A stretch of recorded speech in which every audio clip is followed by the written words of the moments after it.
Po tayo sa parsela ng entrada sa New Greenland Farm. Dito po mayroon tayong mga tanim na sitaw, may sigarilyas. Meron din sa mga gitna-gitna ng sitawan na to, meron din po siyang mga pipino.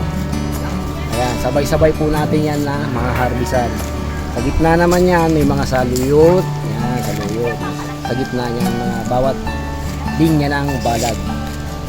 Bali, ano na po to, meron na tong 1.5 months na napipitasan ng sitaw. At the same time, ang kalahati ng parsela na to ay meron namang ampalayaan. Ayan. Ang ampalaya na to ay halos 2 months na. Ang harvest nito ay talbos na ng ampalaya, dahon. At the same time, meron ding mga bunga. Maliit pa lang ang bunga dito. Inaanuhan na binabalot ng mga papel para hindi pasukin ng insekto dahil bawal lang insecticide.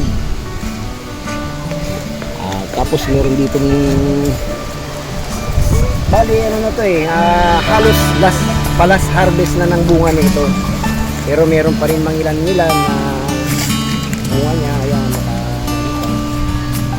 nakapapel pa siya, nakabalot pa para yan. Yung iba nakakalimutan na balutan. Ayan, may mga bunga pa na lumalaki, kasalukuyang lumalaki.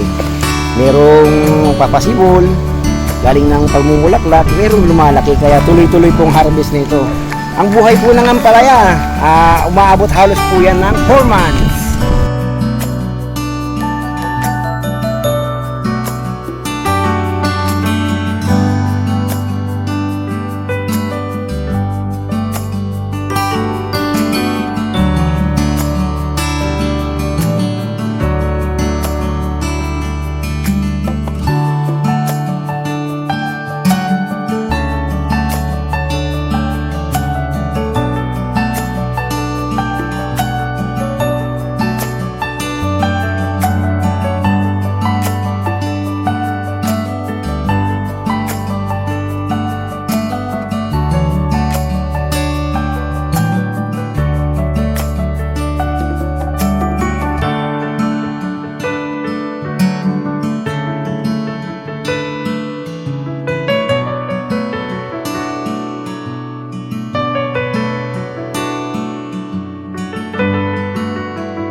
Ito naman po ang ating sinisimulang pag-aalaga ng hito.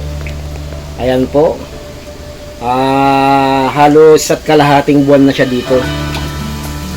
Kalilipat ko lang yan dito. Pero sinimulan namin to, pinalaki muna nung fingerlings pa lang sila na maliliit dun sa balde. Ayan. Ito po yung mga baldeng ginagamit namin nung maliliit pa lang sila.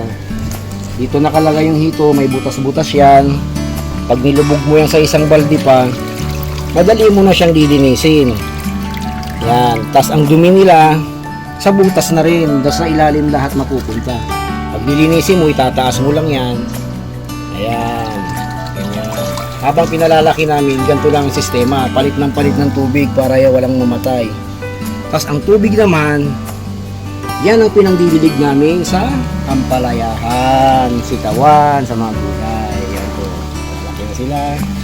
Yan. Staan natin. Kain lang yung oras na magpakain. Yan. Kain sila. May. Ano po yan? Mahigit 100 pieces pa po yan sa ngayon. Isimulan po namin dito, baka sakaling kayanin. Dahil ang tubig naman namin dito ay only sa balon. Ito na po ang ating mix ng asola and duckweed. Ayan, duckweed po yan. Tapos yung iba rito, ito asola. Ayan. Ito po ang mga alternative na pwedeng ipakain sa hito habang lumalaki sila.